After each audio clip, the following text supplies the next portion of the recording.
And we are live with another edition of the All Gas No Break Sports Show.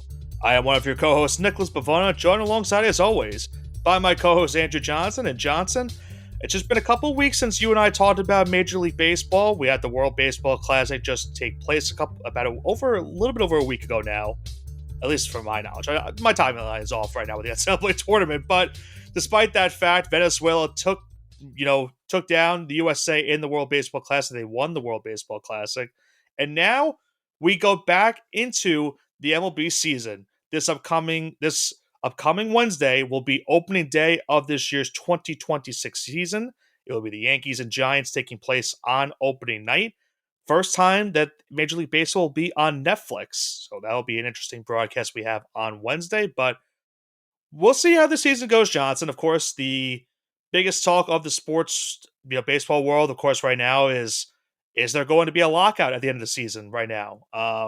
It's going to kind of tie into what you and I will discuss in terms of what happened in the offseason.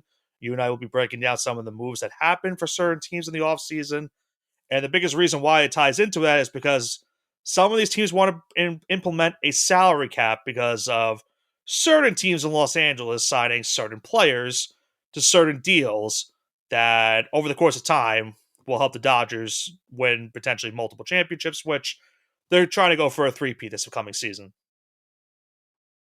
2 words: deferred money. Nick, I'm gonna let you take it from here. Yeah, deferred money. Yeah, it is a problem, and we'll probably discuss that a little bit more when we get to the Dodgers, actually. But as I mentioned, Johnson, we haven't really discussed what's happened in the MLB free agency this season. Obviously, off air, we've seen the moves taking place. It's been a very interesting offseason, and what you and I will do is kind of what's similar to what we do for our NFL offseason recap. We'll be breaking down, and I'll be going through some of the additions and subtractions for certain teams in the respective divisions in the American League and National League. You and I then will make our picks for those divisions, as well as giving our picks for the teams that we think will make the wild card. And then you and I will make our predictions for Rookie of the Year, MVP, Cy Young, the pennant winners, and then who will win the World Series at the end of the season. So let's start off with the AL East, where, of course, the Toronto Blue Jays are the defending AL East champions. They, of course, went to the World Series last year. I'll start with them for this one. They signed a very interesting offseason. They signed Dylan Cease to a big contract. They signed Japanese star Kazuma Okamoto to a contract, as well as signing reliever Tyler Rogers to help their bullpen depth. Their biggest departures were Bo Bichette and Chris Bassett, so they do lose a starter in Bichette, as well as their starting shortstop in Bo Bichette. But this team is still very much well loaded with stars like Vladimir Guerrero that can still help them potentially get back to the World Series at the end of the year. You then move over to the team that they were tied with in the AL East last year, the New York Yankees, who they eliminated in the ALDS. The Yankees' biggest moves of this offseason, they re-signed Cody Bellinger, they re-signed Trent Grisham to a qualifying offer, and they acquired Ryan Weathers in a trade with the Miami Marlins. So Weathers now will be a part of that Yankees rotation for the upcoming season. They are right now looking to be going with a 4-man rotation while they try to get some guys back from injury, most notably Garrett Cole. But Max Fried was incredible for them last season. Cam Schulter, if he could do anything like he did against the Red Sox in the playoffs, definitely some good signs for this Yankees rotation. The biggest concern is going to be their bullpen depth because they did lose Devin Williams and Luke Weaver this past offseason, but they still have David Bednar, who they got last year in a trade, as well as Camilo Doval. The Boston Red Sox, they added in the offseason Ranger Suarez from the Philadelphia Phillies. They also acquired Wilson Contreras, Sonny Gray, in separate deals with the St. Louis Cardinals. Caleb Durbin from the Milwaukee Brewers, they also got in a trade. He's going to be their starting third baseman, I believe, for the upcoming season. Of course, a highly touted prospect a couple years back. He is now going to be a starter for this team for Boston this upcoming season. Their biggest departures, Alex Bregman. The big reason why Durbin is going to be the starter of their baseman this year. Bregman, we'll talk about later on in the show where he went. Steven Matz as well, who was a big part of their bullpen depth for the postseason. And Nathaniel Lowe, who also had some big moments for Boston after being let go by the Nationals. he became a Red Sox towards the end of the season. And he had some pretty good at bats for Boston in the late months of the 2025 year. For the Baltimore Orioles, they had a very loaded offseason. Biggest move, of course, signing Pete Alonso, the former New York Met. They gave him a big time contract. They signed Chris Bassett, who I mentioned earlier, left the Toronto Blue Jays. They signed Ryan Helsley from the New York Mets. He is more than likely going to be their starting closer this season. They acquired Shane Baz in a trade with the Tampa Bay Rays. They acquired Taylor Ward in a trade with the Los Angeles Angels. And the big departures of the offseason, they lost Grayson Rodriguez, Jorge Mateo, and Tomoyuki Sagano were their big departures. And then finally, Johnson rounded out the Tampa Bay Rays. They are pretty much doing what they usually do. Not big moves, not big time splashy moves. Looks like they might be going into rebuilding. We'll see. They signed Steven Matz. They signed Cedric Mullins. They acquired Gavin Lux in a trade with Cincinnati. They also signed Nick Martinez, who was on Cincinnati last season.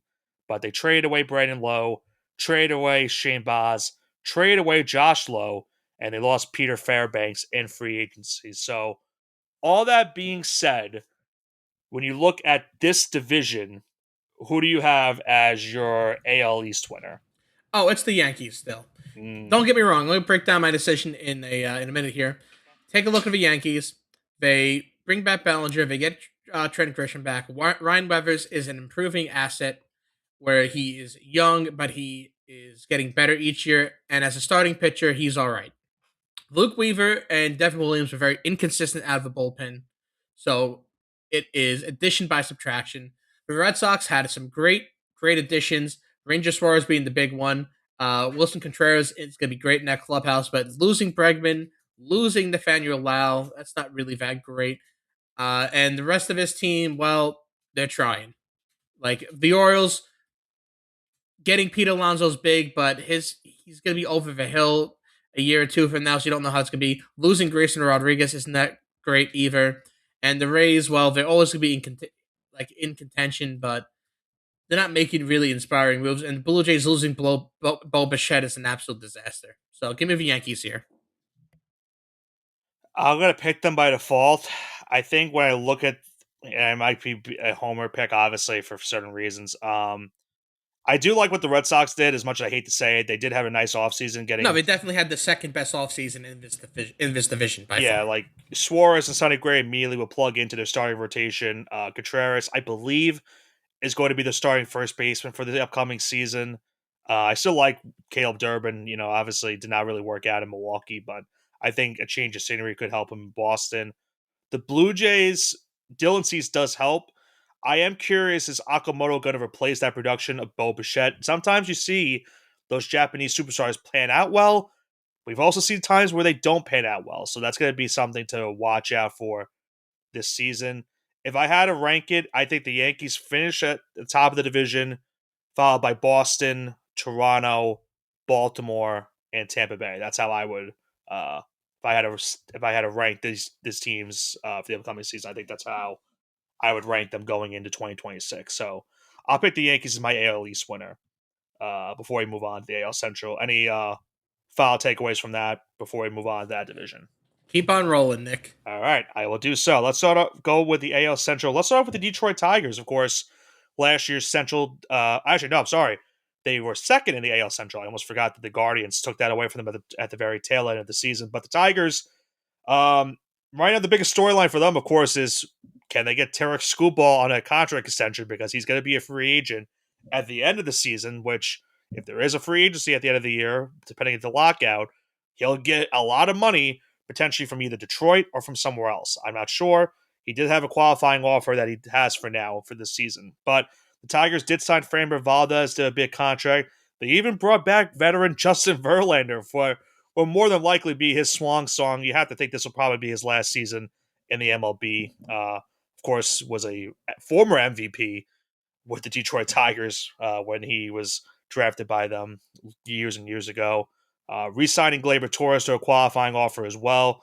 They also signed Kenley Jansen from the Los Angeles Angels to be maybe their closer. Not entirely sure if they're going to go with him at closer. He still has a little bit left in the tank, but we'll see if he is the closer for the Tigers. their biggest departures, they lost Jason Foley, who was a closer a little bit for them last season. Jose Urquidy and Chris Paddock, they lost from their starting rotation depth. So now a big losses for Detroit in the offseason. We then move on to the Kansas City Royals. They acquired Matt Strom in a trade with Philadelphia. They signed Lane Thomas, the former Guardian, for their outfield. They also signed Starling Marte, which might help them in the outfield depth. We'll have to see. Obviously, his Mets tenure did not really end too well in Queens. Their biggest departures were Michael Lorenzen and Hunter Harvey. The Cleveland Guardians really did not do too much in the offseason. Their biggest move was signing Rhys Hoskins. He'll be a starter for them this upcoming season.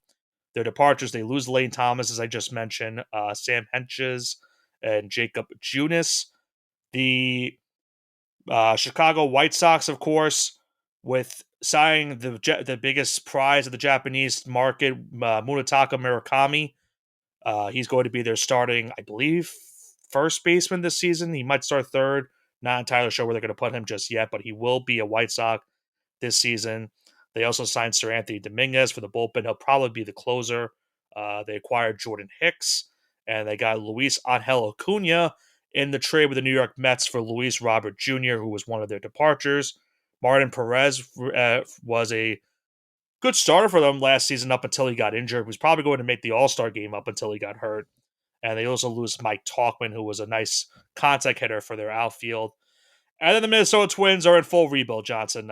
They made all their, they blew it up at the trade deadline last season.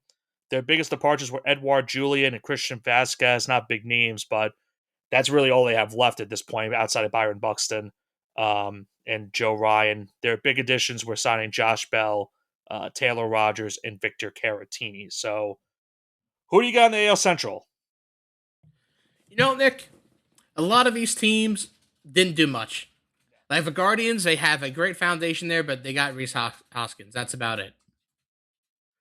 The White Sox, who seem to be do some of the most in the offseason, Are still very bad. still very bad. The Twins, inconsistencies. Yeah, Josh Bell is a great bat, but that's about it. And then the Tigers, on the other hand, well, they bring back Labor Torres. Framber Valdez is still pretty decent, and Justin Verlander, if he has just enough in the tank, I think they can get it done.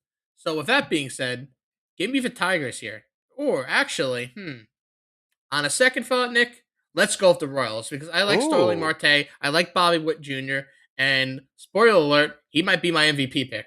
Okay. But Cole give me the Reagans Royals. might be a sleeper Cy Young candidate too for them this season. I really I do like the like. development they have year over year because you know what, the Tigers this may be too old for 162 games. That's fair. That is fair. The Tigers are going to be my pick, but I don't hate Kansas City as an option. They might be a team I maybe put as a wild card team for this upcoming October. I'm going to still have to ponder that as we move along, but yeah, Kansas City has a fun team on paper. You see the rumblings starting to pick up for this team. I really think Lane Thomas, who really didn't do too much for Cleveland, he had a couple big moments for the Guardians last season. I think he might be a big time player for this Royals team if he gets back to normal. And they also have Carlos Estevez, who had the most saves in the MLB last season. You have a 1-2 punch maybe between him and Matt Strom. That could be a solid bullpen depth for Kansas City this upcoming season. So I don't hate that whatsoever. I'm going to stick with Detroit as my pick, but not a bad option to take Kansas City for the AL Central as the winner. And I don't hate the Bobby Witt MVP pick. He is an incredible player, and of course, had some big time moments in the World Baseball Classic, especially on the defensive side of things. But we'll move on to the final division in the AL, that being the AL West. I'll get things started with the reigning champion Seattle Mariners, who were just a win away from making it to the World Series. Not many additions and subtractions for this team going into the season. They did re-sign Josh Naylor. I like the move of getting Brendan Donovan from the St. Louis Cardinals. He is a utility player that can play a lot of positions for this team. They did lose Eugenio Suarez in the offseason. He goes back to Cincinnati, which I'll break down later. They also lost Jorge Polanco, who had a couple big moments in this past postseason for Seattle. So that rounds out what the Mariners did. We then move on to the Athletics still don't have a team, city name yet for them. It's just still the Athletics at this point. But they did acquire Jeff McNeil in a trade with the New York Mets, sign Aaron Savale and Mark Ladio Jr. Not many notable additions for this Athletics team, but they have one of the, in my opinion, one of the top lineups in all of baseball. Nick Kurtz was incredible last season. Jacob Wilson was hitting over 300 for the majority of the year last year too. They've got a really strong up and coming lineup this season that I think will be something to watch. The problem is their rotation is not really good, so that's going to be a killer for them. Unfortunately, their big departures were Sean Newcomb and JJ Bleday, so nothing really to note about there for the Athletics. The Houston Astros, their biggest moves of the offseason, they signed Tatsuya Imai, one of the top Japanese pitchers on the market. He is now going to the Houston Astros to try to bulk up their rotation after they lost Framber Valdez. They also traded for Mike Burrows in a 3-team deal. He might be another guy that also gets a crack in the rotation this season. Their big departures, as I mentioned, were Framber Valdez, Mauricio Dubon, and Jesus Sanchez, who they got in a trade this past season. The Los Angeles Angels, they were probably the most active team in this division in the offseason, but it's not the prettiest of moves that they made. They got Grayson Rodriguez from the Baltimore Orioles in a trade. They got Josh Lowe in a trade with Tampa Bay. They signed Drew Pomerantz and Kirby Yates for their bullpen. They brought back Yoan Moncada, but they did trade away Taylor Ward in the Grayson Rodriguez trade, so he is a departure. They lose Kenley Jansen, who I mentioned earlier on. Kyle Hendricks was in the rotation last season. He is officially retired. And they lose Luis Rengifo, who was one of their starters slash utility players from last season. And then the final team is the Texas Rangers. Very interesting offseason for them. They acquired Mackenzie Gore, who was one of the top names of the trade market this past offseason from the Washington Nationals. They also got Brandon Nimmo in the trade for the New York Mets. And they signed Danny Jansen to probably replace Jonah Heim behind the plate because Jonah Heim now no longer with the team. He's in Atlanta as of this past offseason. They also lost Adolis Garcia. They traded for Morel Kelly at the trade deadline with Arizona. Morel Kelly is no longer with the team. He's back in Arizona. So a very short stint for him in Arlington. They also lose relievers Phil Maton, Hobie Milner, and starting pitcher Tyler Mel. So with that being said, Johnson, who do you have in the AL West? I'm going to pick the Mariners by default here. Again, athletics, exciting, but not that exciting. You get Jeff McNeil, you get Savale, you get Mark Leto Jr., no real needle movers. Angels, I think they're going to be sellers at the deadline, and Mike Trout might be heading to a new team. For the Rangers, it's interesting because I like what they have here. They're forming the Texas Mets there because now they have Nimmo in the clubhouse along with Jacob DeGrom, so you got that connection there too. Uh, Astros, again, always like a dark horse contender. Um, but it's the Mariners for now. They really retain everyone. Again, losing Suarez and Polanco's not great, but getting Brendan Donovan and Josh Naylor to come back there, I think they'll just kind of walk over to the division title winner here. So give me the Mariners. And the biggest reason also, gotta remember too, is they arguably have the best rotation in baseball. Logan Gilbert, of course, yeah, Bryce Miller, too, Luis Castillo, Brian Wu. They have a really strong rotation that should get them a division title. If there's anything that maybe contends with them, I think it's Houston. I've tried it so many years. I think the last 2 years I've had the Rangers winning this division, and it just has not worked out. I just don't know if I can do that to myself again. So I'll take Seattle as well in the AL West. I think they get the job done. As you mentioned, they did lose a couple big players, but they did bring back Naylor, which is a big get, and as well as getting Brendan Donovan. I think that's a really good plug and play for losing a guy like Jorge Polanco. So give me Seattle in the AL West. Now, Johnson, let's move on to the National League before we give out our wild card teams after that from the AL. So let's start off with the NL East. Let's start off with the New York Mets, who were arguably the most active team in the entire free agency process. They had a lot of additions and a lot of subtractions from their team. Their additions, first off, they signed Bo Bichette. He's going to be their starting third baseman this season, the first time he's ever played third base. So we'll see how that works out for the Mets. They signed Jorge Polanco. He's going to play first base for the Mets this season. Remember, they lost Pete Alonso, as I mentioned earlier on. So, new players playing two new different positions. We'll see how the experiment works out for them. But Johnson, they also made some big time trades. They got Freddie Peralta, the big time free starter for the Milwaukee Brewers, who was a Cy Young candidate last year. He's going to be the ace of this staff. They got Marcus Semien in that trade with Brandon Nimmo to now become the new starting second baseman. They also got Luis Robert Jr. in a trade with the Chicago White Sox. He'll be their starting center fielder for the upcoming season. They also signed Devin Williams and Luke Weaver for their bullpen. Williams will be the closer for this team, but as you mentioned, we'll see how they do because last year with the Yankees, they were very inconsistent. The Mets are hoping that they get back to their older selves. The Williams, of course, with Milwaukee, Weaver to 2 years ago, Yankee style, where he was one of the better relievers for that Yankees team that went to the World Series. Their biggest departures, they lose Pete Alonso, Edwin Diaz, Brandon Nimmo, Jeff McNeil. They traded away Jet Williams, Brandon Sproat in the deal for Freddie Peralta. They lose Ryan Helsley, and they lose Tyler Rogers in their bullpen. So a lot of departures, but the Mets did a good job at least of replacing a good portion of those players in this past offseason. The next team is the Atlanta Braves. Their additions, they signed Robert Suarez, who was one of the top save getters last season for the San Diego Padres. He'll be the new closer for this Braves team this upcoming season. They bring back Raisel Iglesias, so he'll be the setup man more than likely for Suarez. They also re-signed Ha-Sung Kim, who will probably be their starting shortstop for them this season.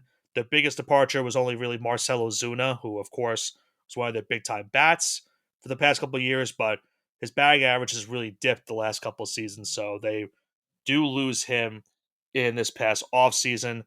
The Philadelphia Phillies, the biggest move that they made, of course, was re-signing Kyle Schwarber, coming off an MVP type year, or I should say MVP year. They re-signed JT Realmuto. They also signed Adolis Garcia from the Texas Rangers. Garcia hopefully is trying to get back to a couple years ago where he was a big reason why the Rangers won a World Series championship. Their departures were Ranger Suarez, Harrison Bader, Nick Castellanos, and Matt Strom. The final two teams are the teams that are, of course, Johnson, are teams that are just still in rebuilding phases right now. The Washington Nationals, their biggest additions, they acquired Harry Ford in a trade with Seattle. Or sorry, Pittsburgh, I believe it is. I always mix that up with him. They signed Miles Mikolas and Zach Littell for the rotation after they traded Mackenzie Gore away. They also lost Josh Bell, and they traded away Jose A. Ferrar to Seattle. And then the final team, the Miami Marlins, they signed Peter Fairbanks to be their new closer for the upcoming season. They acquired Esteury Ruiz in a trade with the Dodgers. They signed Chris Paddock for their rotation. And the reason why they made that was because they traded away two of their starters, Edward Cabrera to the Cubs, Ryan Weathers, as we mentioned earlier on, to the Yankees. So, with all that being said, who do you have in the NL East? This is Mets and Phillies by a coin flip, but I'm going to take the Mets only because they have the one of the best bats this offseason, Bo Bichette. So the void that is going to be left by Pete Alonso offensively is going to be filled by Bo Bichette. I know you're going to lose Nimmo, which kind of hurts, but the clubhouse is changing, and there are rumors that the reason why Nimmo and Alonso vary is because Lindor doesn't like them, and that's probably true. They'll never admit that because of conflicting, let's say, philosophies in that clubhouse. So addition by the subtraction that way. Don't shoot the messenger.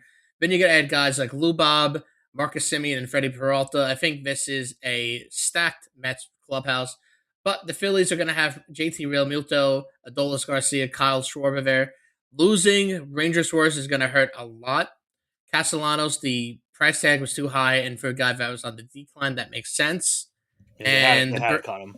yeah, and the Braves, they didn't do much. The Nationals, they didn't do much. And the Marlins, they never do anything. So give me the Mets by a hair right over here, but it's very close between them and the Phillies. I'm glad you said the Mets, and here's the reason why I'm going to pick them for my division. So, the Mets right now, to me, it might be crazy to say, I think the Mets have the best rotation in this division, and the reason I say that is because Philadelphia, yes, does have Zach Wheeler, yes, does have Christopher Sanchez, and yes, has Aaron Nola, who will try to at least turn back the clock after a really bad 2025 season. But you got to remember, Zach Wheeler is still injured from last season, so he's not going to start this upcoming season. And they're not sure how long he's going to be out for the season. So that's a big blow. It's a lot of big emphasis on Christopher Sanchez to be the ace of this rotation until he gets back. Then you go to Atlanta. They just found out today that Spencer Strider, who was injured a lot last season, he's going to be in the IL to start this upcoming season as well. So Chris Sale again will have to put a lot more emphasis on him being the starting ace. I'm going to go with the Mets because I think the Freddie Peralta deal was a really strong move. I really liked what they did after. I know losing, Alonso and Diaz were big. Um, if you could replace the production of Alonso with Bichette and Polanco, I think that's a really strong move. There are concerns with the bullpen. I think that is the biggest thing with this team. They only lost out on Edwin Diaz by $3 million, which is the unfortunate scheme of things because they should have brought him back, but the Dodgers unfortunately just had the money to give him, even though the Mets probably had it too.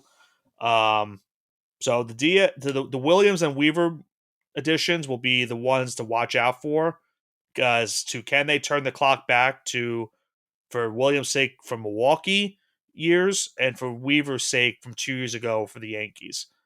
I still pick the Mets to win this division, but I agree with you. I think it's going to be a coin flip between them and Philadelphia in the NL East. But I'll give the coin flip to the Mets. They can't. I think the other thing is also, after how disastrous the season ended for them last season, they cannot afford that to happen again this season. They have to get to the playoffs this year. Otherwise, there's going to be some movement in the front office, that's for sure. So they have to get it done this year. So let's now move on to the NL Central. We start off with the Chicago Cubs, who won the division last year. They made some big movement in the offseason, signing Alex Bregman to be their new starting third baseman. They acquired Edward Cabrera from the Miami Marlins. They also re-signed Shota Imanaga to a qualifying offer. They did lose one of the big-time free agents of the past offseason, Kyle Tucker, to the Dodgers. They lose Andrew Kittredge from their bullpen. Mike Soroka was a starter for them for a little point, as well as getting relief appearances. And they lose Willie Castro in their utility slot from for the past season, I should say. The Milwaukee Brewers, they re-signed Brandon Woodruff to a qualifying offer. They got Jet Williams in the trade with the New York Mets, as well as Brandon Sproat. They also got Kyle Harrison from the Boston Red Sox. So a couple of young pitchers that they're hoping that they can plug in and maybe be future aces for them after getting rid of Freddie Peralta, and maybe Brandon Woodruff might be getting traded soon, considering he's on a 1-year deal.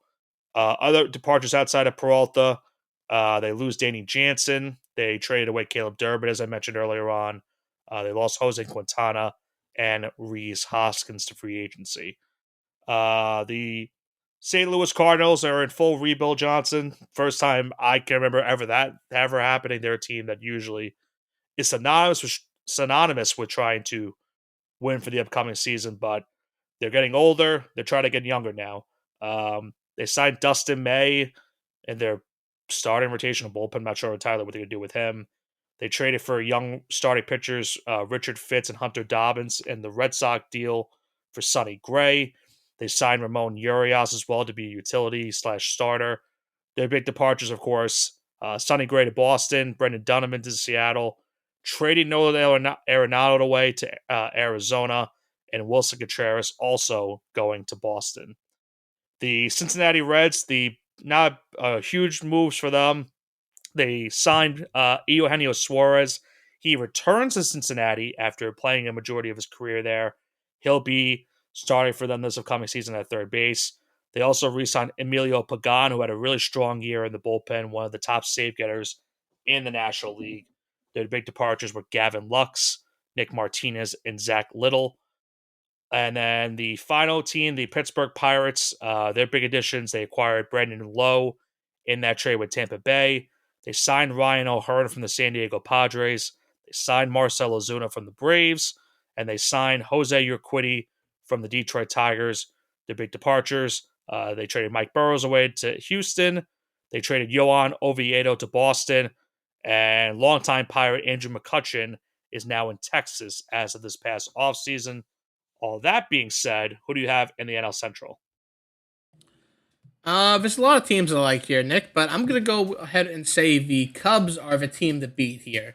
They made a lot of additions I like. Cabrera and Bregman are great signings. Well, one was acquired via trade, but they're great additions. I know they're going to lose Kyle Tucker, but Bregman still has some juice, and Cabrera has a lot of upside. The Pirates, they have probably the Cy Young and Paul Skeens. Yeah. The Reds, not doing much. The Cardinals, trying to get younger, like you said, but they're kind of in a rebuild. They no longer have Nolan Arenado there. They no longer have Sonny Gray or Contreras. So Yeah, it's crazy. They're the worst team in the division now by this is a default. weird section of their career. Yeah. And the Brewers, well, they lost their top pitcher. So I don't. I mean, I guess you could argue Woodruff is their top Yeah, pitcher, but Woodruff, you're hoping Mizorowski can be that young ace that they're yeah, hoping. losing Peralta in a position they are, that's not ideal. If they had Peralta, I would definitely lean Brewers, but for now, give me the Cubs. Yeah, I really don't even think the Brewers, in my opinion, it could be crazy to say this. I don't even think they're the second best team in this division. Think it's the Reds. I think it is Cincinnati. Yeah, I could say that. They snuck into the playoffs last season. They saw that last playoff spot from the Mets, but they have a young, strong core. The pitching is going to be the concern for the Reds. I know, obviously, Hunter Green is going to start the season on the IL. If they can get past their pitching throughout the first couple months of the season, easier said than done. I think maybe they could sneak into a wild card spot. I'm not going to say that just yet, but I don't know. Milwaukee, I feel like I say this every year with them. On paper, they don't look too great, but they always seem to overcompensate for it. So I'll go with the Cubs. I think it's theirs pretty much to lose. I agree with you on that. Um, I'll make it short and sweet. Also, I'm gonna just you and I both could pick the Dodgers for the NL West. I'll No, go no, over. no, no. I'm picking the Rockies. Oh, yeah, sure, sure, They sure. made a lot. They made a lot of What's their great what's additions. what's the odds for the Rockies? Oh my Plus lord, 80,000. it's plus 30,000. I'm not that far You're off. too far off. I'll go quickly over the additions and subtractions for each team. It's the Dodgers, obviously, division to lose. What is even their odds? Minus Seven 800. 700. You were close again. There we go. Um, Dodgers, of course, the biggest moves. They signed Kyle Tucker from the Cubs and they signed Edwin Diaz from the Mets. So now they have their lockdown closer in Diaz, who they needed really last postseason because they had to use Yamamoto a lot and Roki Sasaki after that bullpen and almost cost them the World Series. And the Kyle Tucker, they pulled off one of those deferral money, as you mentioned earlier on, contracts with him. I think it was a 4-year, $200 million contract he got or something. Still absurd that happened. The big departures were Michael Conforto and Kirby Yates, so that should tell you all. Dodgers are just pretty much running it back again this upcoming season. The San Diego Padres, biggest moves for them. They re-signed Michael King. They signed another big time player from Japan, Sung-Mun Song. I hope I pronounced that correctly. They signed Nick Castellanos after he was cut by the Phillies, but they did lose Dylan Cease, one of their big arms in their rotations. That is a big loss for San Diego this upcoming season. They also lose Luis Arias, a really reliable bat in their lineup. Robert Suarez, who, as I mentioned earlier on, was one of the top save getters in the NL last season. And they lose Ryan O'Hearn as well, who they got a couple years ago in that trade with the Baltimore Orioles. So some of the moves there for San Diego. For the San Francisco Giants, they signed Harrison Bader to be one of the new outfielders. They signed Luis Arias from the Padres. He'll be their starting first baseman. They signed Tyler Mahle to be one of their new starting pitchers this season, as well as Adrian Hauser. That's some of their starters for the upcoming year. Their biggest departure was Justin Verlander, so not much they lost from the past season. Arizona, I mentioned earlier, acquiring Nolan Arenado in the trade with the St. Louis Cardinals. They brought back Zach Gallen. They brought back Morel Kelly. They're also signing Mike Soroka to potentially be one of their starters. We'll see if they do give him a starting pitching spot this season. Big departures with Jake McCarthy. And if you remember the big time prospect from a couple years ago, Blaze Alexander, it's been a huge drop off from him, unfortunately. He's now going to go to Baltimore and try to see maybe he can revitalize his career. But yeah, it's been a rough going for him so far. And then the Rockies, I'm going to say now the names aren't pretty for additions and subtractions, but based off of what their team is, that's where I'm going with this for what happened this past offseason. Their big additions, they signed Willie Castro, Michael Lorenzen, Jose Quintana, Tomoyuki Sagano. They got Jake McCarthy in the trade with the Diamondbacks, Edouard Julien from the Twins. Their departures, Orlando Arcia, Michael Taglia, Herman Marquez is finally leaving Colorado. Angel Chivilli they traded, and they lost Kyle Farmer. Not pretty names, but Dodgers by default.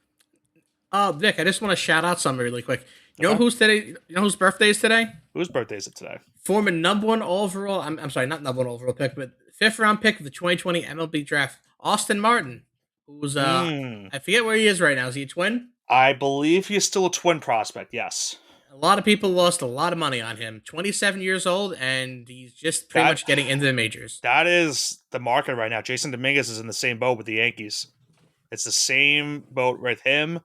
Volpe, if he continues his track, is probably going to be that same rate too. You hope it doesn't happen to Spencer Jones.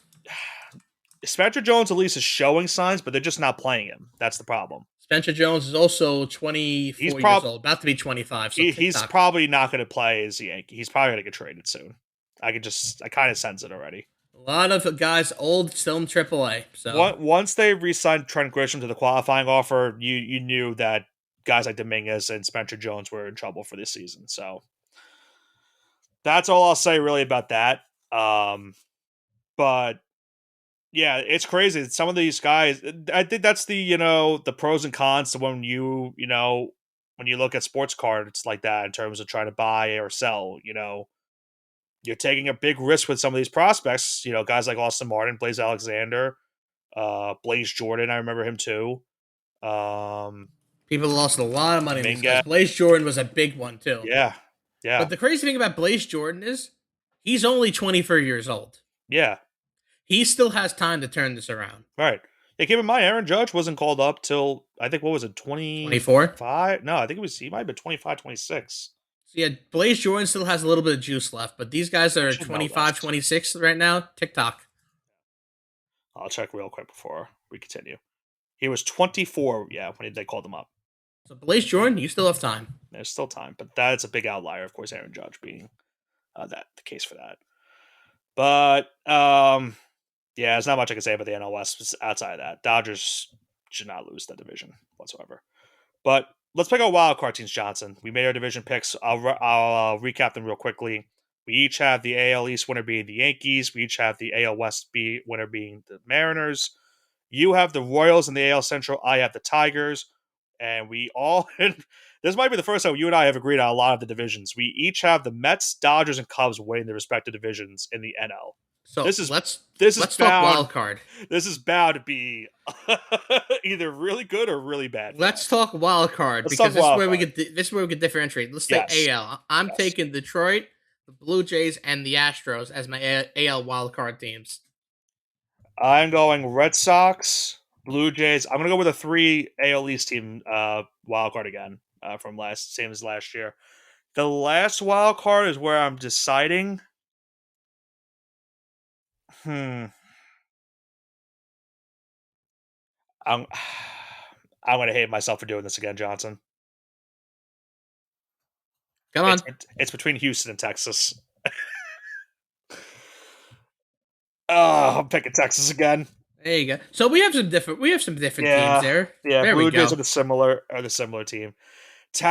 My thing is Texas has the starters. They have to stay healthy. But that's the problem. They can't stay healthy.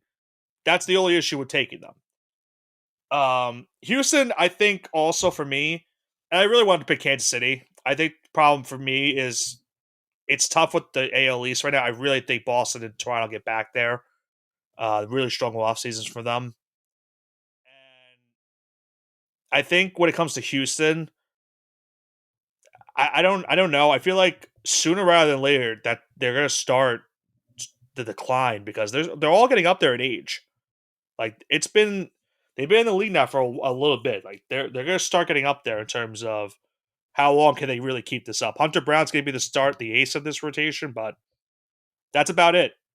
It's a lot of question marks outside of that. So we'll see with them. So quick recap. Our wild cards, we both have Toronto. You have Detroit and Houston. I have Boston and Texas. I can't believe I'm doing this again with the Rangers. But anyway, let's go to the National League. What do we have there?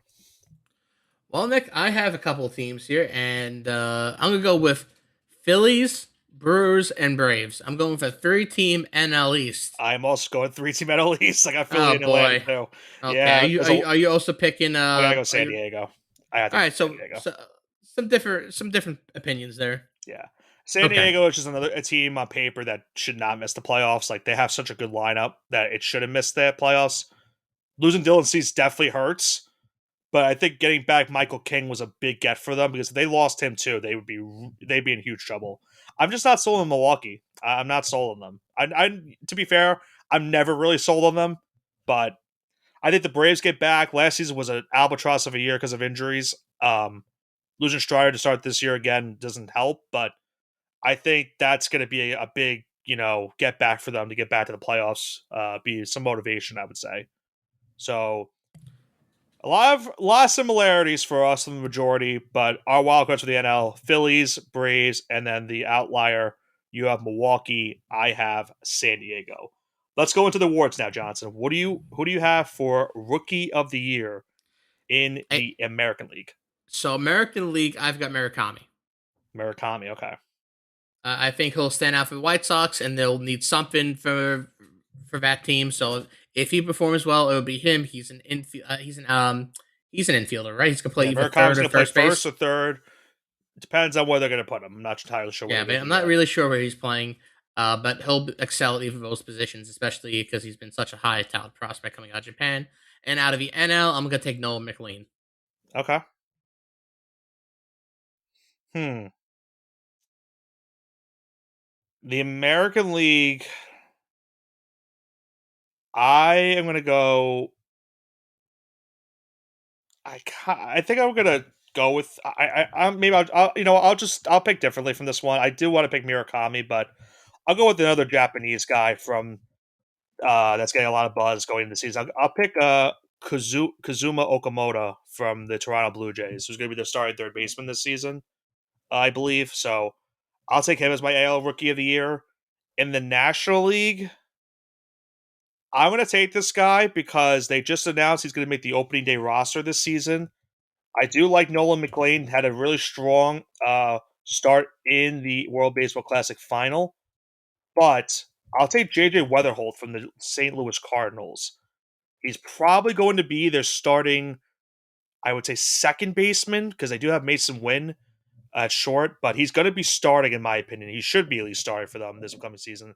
They have nothing to play for outside the future. If Weatherholt does something even remotely good, then they have something to build off of. So I'll take him as my NL Rookie of the Year. All right, Nick, and let's talk about the MVPs. Mm-hmm. Out of the AL, I'm gonna go with Bobby Witt. I think it's gonna be his time to shine. And out of the NL, I'm gonna go with Otani. What? Oh man, I don't want to pick him again. I don't. I You're gonna don't. have Death by Otani, I and you're gonna know. like it. I think are we at the point where like he's just going to win it every year? Yeah, it's the Shohei Otani award because now if he's the arc is gonna be he's gonna bat 300, get 50 home runs, and he's gonna be a closer. So that's gonna be the argument. All right, I'm making a bold take. It's going to be Otani's award, but I'm going to pick someone else. Okay, I want something different. I'm not doing tell this. me. I'm not doing that. I'm gonna get there to that one in a second. Let me go to the American League first. I I really do want to see Bobby Witt win it. I do. Am I gonna just pick Judge because of home? It's gonna be a homer pick.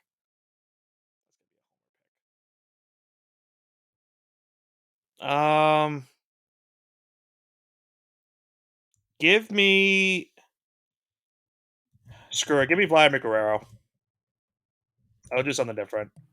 Vlad, It's okay. it's gonna be Judge probably that wins it. I mean, at least I hope it is. But just to give something different, as much as I do want to see Bobby Wood win it, but I don't want to fully mush him. And God forbid if we both pick him, then we really might be in trouble. Some of these picks really might be in trouble.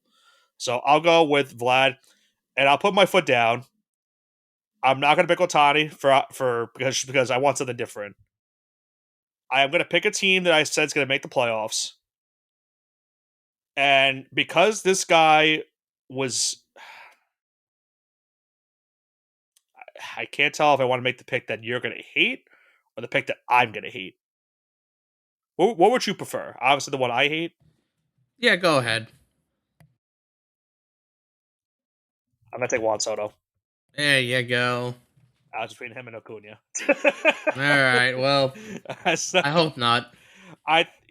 you know what it was? Soto had a fine year last year for the Mets. I think for them The to, addition of Bo Bichette took some. It should take a lot of yeah, pressure off his shoulders. yeah, I think getting some guys to add to that lineup, Polanco, Bichette, it's gonna be Otani that more than likely wins it, but I will take Juan Soto to have an MVP year. I think there's a really good shot he could hit 30 home runs. Well, definitely could hit 30 home runs, but I think he might have a 30-30 season, maybe more. Who knows? But I'll take Juan Soto to be my MVP. As much as that pains me to say. That one stung. How about Cy Young Johnson? What we got? Give me the Grom and give me Mm. Skeens. Did you do DeGrom last year too? I did. I'm gonna keep on doing it till he wins. I can't pick Schoolboy for the three-peat. I want to. And you know what? It's another thing too. He's in a contract year, so like he has all of the motivation to win it again. DeGrom's not a bad pick. Also, I think he's the fourth best odds or third best odds to win it. That would be crazy if he wins it again. It's gonna be. If you notice like a trend, Johnson, right now, I'm picking everything I'm disliking at this point. I'm gonna pick Garrett Crochet as my Cy Young winner. That's a good one. And yes, I've picked a Blue Jay, a Met, and a Red Sox as my winners. That should tell you something. How about National League Cy Young? Oh, I said You guys say I Skeens? said Skeens. Oh, you said Skeens? Okay. Yeah.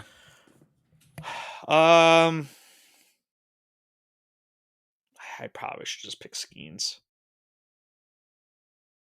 Yeah, I'll just pick. I have no beef with Paul Skeens. I'll pick him. Not like I have beef with Judge, obviously. I just wanted to. You know what? Screw it. I'm switching my pick to Judge. Sorry, Brian McGrail. I'm just gonna pick the Judge. I gotta have something that I at least like. I'm making every pick I make right now. Paul Skeens, Mario Cy Young. Let's make our picks for who makes the World Series. What do you got? Oh Dodgers boy, and who? I have the Yankees winning the AL and the Dodgers winning the NL, with the Dodgers Oh winning it all wow! once again. Oh wow! Be the first And then at the very end, the season locks out and we don't get baseball again until 2032. Wait, wow, that's a lot. Okay, I don't know. You think it's gonna go that long? No, that's just hyperbole, but it's Okay, funny yeah. to say. It would be funny to say. Yeah, Dodgers should make it. There's just no reason they shouldn't. I think that's the only that sucks about talking about baseball right now. It's like the Dodgers, you just know we're gonna make it. Like they'd be amazing. It would be kind of catastrophic if they didn't. They'd be going for the first three-peat in baseball since 1998 to 2000 Yankees. It has not happened since. I think that'd be the first three-peat since That would be in all correct. sports, right? Yeah. Yeah, I was gonna say I don't think there has been a three-peat since. Not in men's basketball, not in college basketball, not in the Not in the NBA, NBA. not in Yeah, football, not in hockey. So yeah. yeah. Wow, it's been crazy. Yeah, the Dodgers are going to complete it though. I have them win the World Series. Obviously, I'm going to pick them in there. My American League winner. I don't think I could. As much as I want to talk myself into the Yankees, I do this every year. I don't think I could talk myself into it. I will go.